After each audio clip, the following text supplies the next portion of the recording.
नमस्कार। आज जब तालिबान का कब्जा पूरे अफ़गानिस्तान में हो चुका है, तो वहाँ से तस्वीरें आ रही हैं कि लोग कैसे भी अपना मुल्क छोड़कर किसी दूसरे मुल्क में भाग जाना चाहते हैं। वहाँ एक अजीब तरह की अफरा-तफरी, घबराहट और बेचैनी का माहौल है। पूछने पर लोग ये बताते हैं कि तालिबान द्वारा नाफिज किया जाने वाला कानून, जिसमें उनके मानवाधिकार सुरक्षित नहीं है, इसलिए वो अपना देश छोड़कर दूसरे मुल्क में जाना चाहते हैं, जहाँ पे उनके मानवाधिकारों की कद्र हो। ऐसे में एक रोचक सर्वे है जिसे आप सब लोग को आज देखना चाहिए।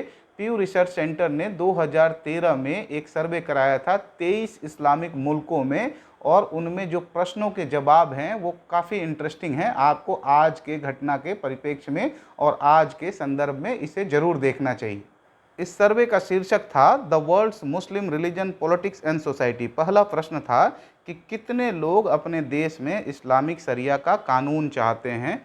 Percentage of Muslims who favour making Islamic law the official law in their country. आंकड़े चौंकाने वाले हैं। आप साउथ ईस्ट एशिया में देखिए, नीचे नीचे के कॉलम में आप देखेंगे कि अफ़गानिस्तान में 99% लोग चाहते हैं कि इस्लामिक लॉ, जो शरिया का कानून है जिससे डर के वो भाग रहे हैं, वो लागू किया जाना चाहिए। पाकिस्तान में ये संख्या 84% है, बांग्लादेश में 82% है। सर्वे का दूसरा प्रश्न देखिए। सर्वे का दूसरा प्रश्न है कि क्या शरिया ईश्वर की दिव्य वाणी है। इसके जवाब में पाकिस्तान के 81% लोग कहते हैं कि हाँ, शरिया जो है वो ईश्वर की दिव्य वाणी है। 8% लोग ये कहते हैं कि ईश्वर की दिव्य वाणी है, लेकिन उसको इंसानों ने बनाया है, इंसानों ने नाफिज किया है। वहीं अफ़गानिस्तान में ये संख्या 73% और 21% है, और बांग्लादेश में ये संख्या हो जाती है 65% और 25%। तीसरा प्रश्न है कि क्या इस्लामिक शरिया का यह कानून मुस्लिम और गैर मुस्लिम दोनों पर लागू कर देना चाहिए। इसके जवाब में अफ़गानिस्तान के 37% लोग कहते हैं कि नहीं, ये मुस्लिम पे ही लागू होना चाहिए। 61% ये कहते हैं कि दोनों पे लागू होना चाहिए। बांग्लादेश में ये संख्या 60% है, जो कहते हैं कि सिर्फ मुस्लिम पे लागू होना चाहिए। 39% कहते हैं कि नहीं, दोनों पे लागू होना चाहिए। वैसे ही पाकिस्तान में 64% लोग ये कहते हैं कि ये मुस्लिम्स पे लागू होना चाहिए, और 34% लोग ये कहते हैं कि दोनों पे लागू होना चाहिए। तीसरा प्रश्न है कि जो रिलीजियस जज होते हैं, कि क्या उन्हें संपत्ति और पारिवारिक विवाद के निर्णय का अधिकार होना चाहिए। इसके जवाब में पाकिस्तान में 87% लोग कहते हैं कि हाँ, होना चाहिए। अफ़गानिस्तान में 78% लोग कहते हैं होना चाहिए, और बांग्लादेश में भी 78% लोग कहते हैं कि रिलीजियस जजेस को यह अधिकार होना चाहिए कि वो पारिवारिक और संपत्ति के मामले को सुने और उनका निर्णय करें। पांचवा प्रश्न हुदूद पनिशमेंट को लेके है। ये कॉर्पोरल पनिशमेंट होता है, अंग भंग का सजा का प्रावधान है इस्लामिक शरिया में। इसको लेके प्रश्न पूछा गया कि क्या यह कानून होना चाहिए। इसमें पाकिस्तान के 88% लोग कहते हैं कि होना चाहिए। अफ़गानिस्तान में 81% लोग कहते हैं कि अंग भंग का कानून होना चाहिए। वैसे ही बांग्लादेश में 50% लोग कहते हैं कि अंग भंग का कानून होना चाहिए। मैं आपको बता दूं कि इस्लामिक शरिया के अनुसार चोरी करने पर हाथ काट देने की सज़ा है, नाजायज़ संबंध बनाने से पत्थर से पीट पीट कर मार देने की सज़ा है। वैसे ही अगर आर्म्ड रॉबरी कोई करता है, हथियार बंद होकर डकैती करता है या कोई लूट करता है, तो उसके भी हाथ पैर काट देने का प्रावधान है।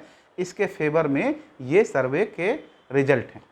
छठा प्रश्न ये है कि नाजायज़ संबंध के दोषी को क्या पत्थर मार मार के पब्लिकली मार देना चाहिए। इसके जवाब में पाकिस्तान में 89% लोग कहते हैं कि हाँ, ऐसा करना ठीक है।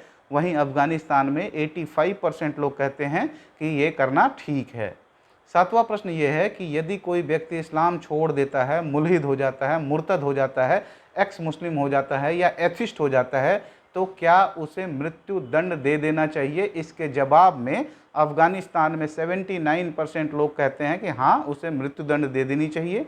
वहीं पाकिस्तान में 76% लोग कहते हैं कि उसे मृत्यु दंड की सज़ा दे देनी चाहिए।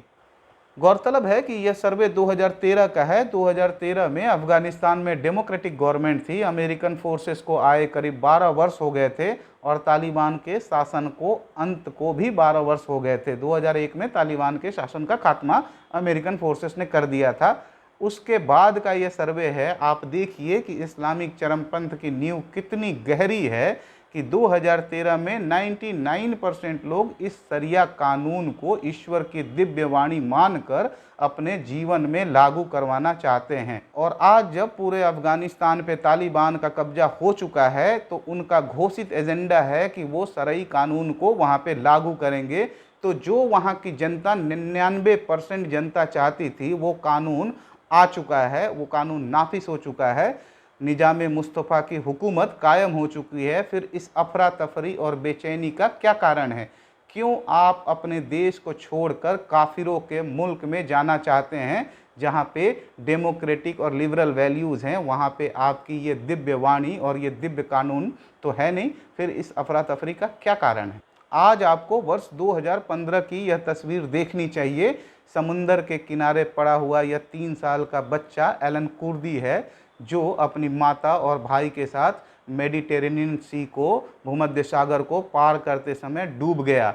ये सब यूरोप जाना चाहते थे परंतु एक हादसे के कारण इनकी दुखद मृत्यु हो गई।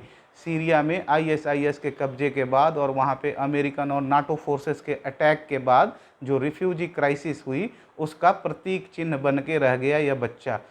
ये तस्वीर आपको विचलित कर सकती है। इस तस्वीर को देखकर पूरे यूरोप में संवेदनाओं की बाढ़ आ गई और हर कोई रिफ्यूजीज़ को वेलकम करने लगा। इसमें प्रमुख थे Germany, France, Italy, Austria, Netherland और कनाडा। इन लोगों ने इन रिफ्यूजियों को शरण दी। बदले में इन रिफ्यूजियों ने इनको क्या दिया वो आगे देखते हैं। ये सारे रिफ्यूजी मुसलमान थे और ये सब के सब काफिरों के मुल्क में जाना चाहते थे, यूरोप जाना चाहते थे। इनमें से एक भी इजिप्ट नहीं जाना चाहता था, सऊदी अरबिया नहीं जाना चाहता था, यूएई नहीं जाना चाहता था, ईरान नहीं जाना चाहता था। किसी भी इस्लामिक कंट्री में ये नहीं जाना चाहते थे। ये सब के सब जाना चाहते थे यूरोप और उसके बदले में इन्होंने यूरोप को क्या दिया देखते हैं। नवंबर 2015 में फ्रांस के पेरिस में हमले हुए, 132 लोग मारे गए। जून 2016 में फ्रांस के नीस में ट्रक से कुचलकर 86 लोगों को मार दिया गया। जून 2016 में ही अतातुर्क एयरपोर्ट पर हमले हुए, 45 लोग मारे गए। मार्च 2016 में ब्रसेल्स में बॉम्बिंग की गई, 32 लोगों की मृत्यु हो गई। मई 2017 में मैनचेस्टर अरीना में बॉम्बिंग की गई, 22 लोग मारे गए। ये दिया इन रिफ्यूजियों ने और इनके समर्थकों ने और इनके चरमपंथ ने यूरोप को। वर्ष 2015 के बाद यूरोप में चरमपंथ बढ़ा है। शरई कानून से भाग कर गए लोग वहाँ पे रिफ्यूज लिए और अब वो फ्रीडम टू प्रैक्टिस रिलीजन के नाम पर वहाँ की सरकारों पे ये दबाव बना रहे हैं कि उन्हें शरिया के नियम के हिसाब से जीवन जीने की इजाज़त दी जाए। यही नहीं, फ्रांस में एक प्रोफेसर सिर्फ प्रॉफिट का कार्टून स्कूल में दिखा देता है तो उसकी गला काट कर भी हत्या एक रिफ्यूजी ने की थी जो कि चेचन्या से आया था। तो मानवता के नाते इन अफगान रिफ्यूजीज़ को जो शरण देने की बात हो रही है, ये क्या एक बड़ी भूल आगे चलकर साबित नहीं होगी? 99% आप अफगानी जिस दिव्य कानून की प्रतीक्षा में थे, ईश्वर ने आपकी इच्छा पूरी कर दी है, आप पर वो कानून नाफिज हो गया है। फिर घबराहट की क्या बात है? आप चाहें तो हमारे यहाँ के कुछ डरे हुए लोग जैसे शाहरुख खान, आमिर खान, नसीरुद्दीन शाह, मुनव्वर राणा और हामिद अंसारी को वहाँ ले जा सकते हैं। ये आपको अच्छी कंपनी देंगे। आप वहाँ निजाम मुस्तफ़ा के राज में खुश रहिए। हमारी शुभकामनाएं आपके साथ हैं। आपकी क्या राय है आप हमें कमेंट करके ज़रूर बताएं। मिलते हैं किसी अन्य टॉपिक के साथ। Thank you very much.